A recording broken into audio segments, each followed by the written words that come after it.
ಕಾವೇರಿ ನದಿ ನಿರ್ವಹಣೆ ಪ್ರಾಧಿಕಾರ ಈಗ ಕರ್ನಾಟಕಕ್ಕೆ ಶಾಕ್ ಕೊಟ್ಟಿದೆ. ಇಷ್ಟನ್ನ 15,000 ಕ್ಯೂಸೆಕ್ ನೀಡಬೇಕಾಗಿತ್ತು, ಆದರೆ ಈಗ 9,000 ಕ್ಯೂಸೆಕ್ಸ್ ನೀರನ್ನು ಪ್ರತಿನಿತ್ಯ ತಮಿಳುನಾಡಿಗೆ ಬಿಡುವಂತೆ ಸೂಚನೆ ಕೊಡಲಾಗಿದೆ. ಆ ಮಟ್ಟಿಗೆ ಇದು ಸದ್ಯದಕ್ಕೆ ರಿಲೀಫ್ ಆಗಿರುವಂಥ ಒಂದು ಆರ್ಡರ್. ಆದರೆ ಇದರ ಜೊತೆಗೆ ಕರ್ನಾಟಕದ ಈಗಾಗಲೇ ಅಣೆಕಟ್ಟುಗಳು ಭರ್ತಿಯಾಗಿದೆಯಾ ಅನ್ನುವಂಥ ಪ್ರಶ್ನೆಯನ್ನು ಕೇಳಿದ್ರೆ ಖಂಡಿತವಾಗ್ಲೂ ಸಂಪೂರ್ಣವಾಗಿ ಆಗಿಲ್ಲ ಅನ್ನುವಂಥದ್ದು ಸದ್ಯದ ಉತ್ತರ.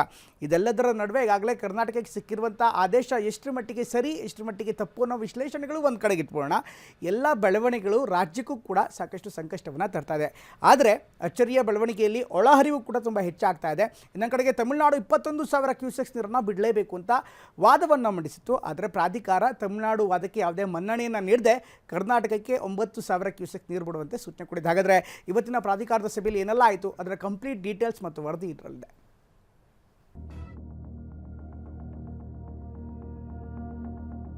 ಒಂದನೇ ತಾರೀಕು ಅತ್ತಿ ಬೇಲೆ ಗಡಿ ಬಂದ್.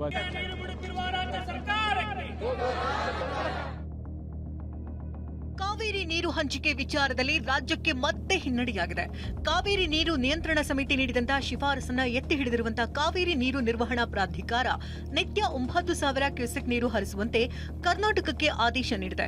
ಆಗಸ್ಟ್ 25ರ ಬೆಳಗ್ಗೆ 8 ಗಂಟೆಯಿಂದ ಮುಂದಿನ 15 ದಿನಗಳವರೆಗೆ ಈ ಆದೇಶ ಜಾರಿಯಲ್ಲಿದ್ದು, ಬಿಳಿಗುಂಡ್ಲುವಿನಲ್ಲಿ ಒಟ್ಟು 11.66 ಟಿಎಂಸಿ ನೀರು ಹರಿಯುವಂತೆ ಮಾಡಲು ನಿರ್ದೇಶಿಸಿದೆ.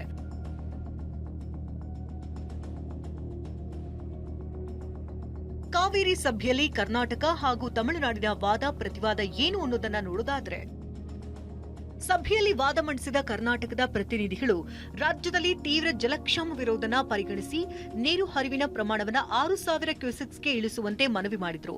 ಆದರೆ ತಮಿಳುನಾಡು ಬಾಕಿ ಇರುವಂತಹ ನೀರು ಒಟ್ಟು ಸೇರಿ 28 ಟಿಎಂಸಿ ನೀರು ಬಿಡುಗಡೆ ಮಾಡುವಂತೆ ಪಟ್ಟು ಹಿಡಿತು. ಆಗಸ್ಟ್ 23ರವರೆಗೆ ಬಾಕಿ ಇರುವ 17.49 ಟಿಎಂಸಿ ನೀರು ತಕ್ಷಣ ಬಿಡಬೇಕು. ಆಗಸ್ಟ್ 24ರಿಂದ ಸೆಪ್ಟೆಂಬರ್ 7ರವರೆಗೆ ಒಟ್ಟು 28.386 ಟಿಎಂಸಿ ನೀರು ಹರಿಸಬೇಕು. ಕೆಆರ್ಎಸ್ ಹಾಗೂ ಕಬಿನಿಯಿಂದ ನೀರು ಬಿಟ್ಟು ನಿಗದಿತ ಹರಿವು ಕಾಯ್ದುಕೊಳ್ಳಬೇಕು ಅಂತ ತಮಿಳುನಾಡು ಬೇಡಿಕೆ ಇಟ್ಟಿದೆ. ಅಂತಿಮವಾಗಿ ತಮಿಳುನಾಡಿನ 28 ಟಿಎಂಸಿ ಬೇಡಿಕೆಯನ್ನ ತಳ್ಳಿ ಹಾಕಿದಂತ ಸಿಡಬ್ಲ್ಯೂಎಂಎ ದಿನಕ್ಕೆ 9,000 ಕ್ಯೂಸೆಕ್ ನೀರು ಹರಿಸುವಂತೆ ಅಂತಿಮ ನಿರ್ಧಾರವನ್ನ ಪ್ರಕಟಿಸಿದೆ. ಒಕ್ಕೂಟ ವ್ಯವಸ್ಥೆಯಲ್ಲಿ ಸಿಡಬ್ಲ್ಯೂಎಂಎ ಆದೇಶ ಪಾಲನೆ ಮಾಡಬೇಕಾಗುತ್ತೆ ಅಂತ ಜಲಸಂಪನ್ಮೂಲ ಸಚಿವ ಚಲುವರಾಯಸ್ವಾಮಿ ಹೇಳಿದ್ರು. ಒಕ್ಕೂಟದ ವ್ಯವಸ್ಥೆಯಲ್ಲಿ ಸುಪ್ರೀಂ ಕೋರ್ಟ್ ಆದೇಶ, ಕಮಿಟಿ ಆದೇಶ ಮತ್ತು ಇಲ್ಲಿ ಪರಿಸ್ಥಿತಿ ನೋಡಬೇಕು. ಬಟ್ ಆದರೆ ನಮ್ಮ ರೈತರಿಗೆ ತೊಂದರೆ ಆಗದಂಗೆ ನೋಡ್ಕೊಳ್ತಕ್ಕಂಥ ಒಂದು ಜವಾಬ್ದಾರಿಯನ್ನು ನಮ್ಮ ಸರ್ಕಾರ, ನಮ್ಮ ಇಲಾಖೆ ತಗೋತೀವಿ. ಕಾನೂನು ಹೋರಾಟದ ಬಗ್ಗೆ ರಾಜ್ಯ ಸರ್ಕಾರವು ಸಿದ್ಧತೆಯನ್ನು ಆರಂಭಿಸಿದೆ.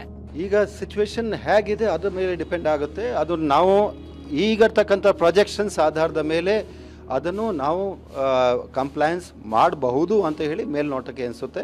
ಇದರ ಬಗ್ಗೆ ಖಂಡಿತ ಮಾನ್ಯ ಮುಖ್ಯಮಂತ್ರಿಗಳ ಜೊತೆಗೆ, ಮಾನ್ಯ ನೀರಾವರಿ ಸಚಿವರ ಜೊತೆಗೆ ನಾವು ಚರ್ಚೆಯನ್ನು ಮಾಡಿ ಕೊನೆಯದಾಗಿ ಏನು ಮಾಡಬೇಕಾಗಿದೆ ಅದರ ಬಗ್ಗೆ ತೀರ್ಮಾನವನ್ನು ತೆಗೆದುಕೊಳ್ತೀವಿ.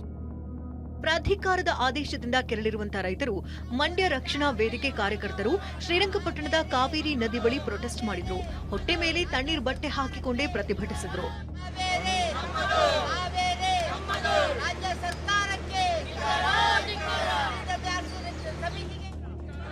ಇನ್ನು ವಾಟಾಳ್ ನಾಗರಾಜ್ ಇಂದು ಕೆಆರ್ಎಸ್ಗೆ ಮುತ್ತಿಗೆ ಹಾಕ್ತೀವಿ ಅಂತ ಹೇಳಿದ್ರು. ಹೀಗಾಗಿ ಬೆಳಗ್ಗೆಯಿಂದಲೇ ಕೆಆರ್ಎಸ್ ಡ್ಯಾಂಗೆ ಭಾರಿ ಭದ್ರತೆಯನ್ನು ಒದಗಿಸಲಾಗಿತ್ತು. ಮಧ್ಯಾಹ್ನ ಕೆಆರ್ಎಸ್ಗೆ ಆಗಮಿಸಿದ ವಾಟಾಳ್ ಮುತ್ತಿಗೆ ಹಾಕುವುದಕ್ಕೆ ಯತ್ನಿಸಿದ್ರು. ಆಗ ಅವರನ್ನ ವಶಕ್ಕೆ ಪಡೆಯಲಾಯಿತು. ಸೆಪ್ಟೆಂಬರ್ 1ರಂದು ತಮಿಳುನಾಡು ಗಡಿ ಬಂದ್ ಮಾಡ್ತೀವಿ ಅಂತ ವಾರ್ನಿಂಗ್ ಕೊಟ್ಟರು. 1ನೇ ತಾರೀಕು ತಮಿಳುನಾಡು ಗಡಿ ಬಂದ್. 1ನೇ ತಾರೀಕು ಅತ್ತಿ ಬೇಲೆ ಹತ್ರ ಗಡಿ ಬಂದ್. ಯಾವ ತಮಿಳುನಾಡಿನ ವಾಹನಗಳು ಬಿಡೋದಿಲ್ಲ, ಯಾವ ಕಾರಣಕ್ಕೂ ಬಿಡೋದಿಲ್ಲ. ಕಾವೇರಿ ಕೊಳ್ಳದಲ್ಲಿ ಪ್ರಸ್ತುತ ಒಳಹರಿವು 14,000 ಕ್ಯೂಸೆಕ್ ಇದ್ದು 9,000 ಕ್ಯೂಸೆಕ್ ನೀರು ಹರಿಸಲೇಬೇಕಾದ ಅನಿವಾರ್ಯತೆ ರಾಜ್ಯಕ್ಕೆ ಎದುರಾಗಿದೆ. ಒಕ್ಕೂಟ ವ್ಯವಸ್ಥೆಯಲ್ಲಿ ಆದೇಶ ಪಾಲನೆ ಮಾಡುವುದು ಸವಾಲಾಗಿದ್ದು, ಮುಂದಿನ ಕಾನೂನು ಹೋರಾಟದ ಬಗ್ಗೆ ಸರ್ಕಾರ ಹೆಜ್ಜೆ ಇಡಲಿದೆ. ಬರ ಹಿನ್ನೆಲೆ ಮೋಡ ಬಿತ್ತನೆಗೂ ಸರ್ಕಾರ ಸಜ್ಜಾಗ್ತಿದೆ. ಹರೀಶ್, ಟಿವಿ9 ಬೆಂಗಳೂರು.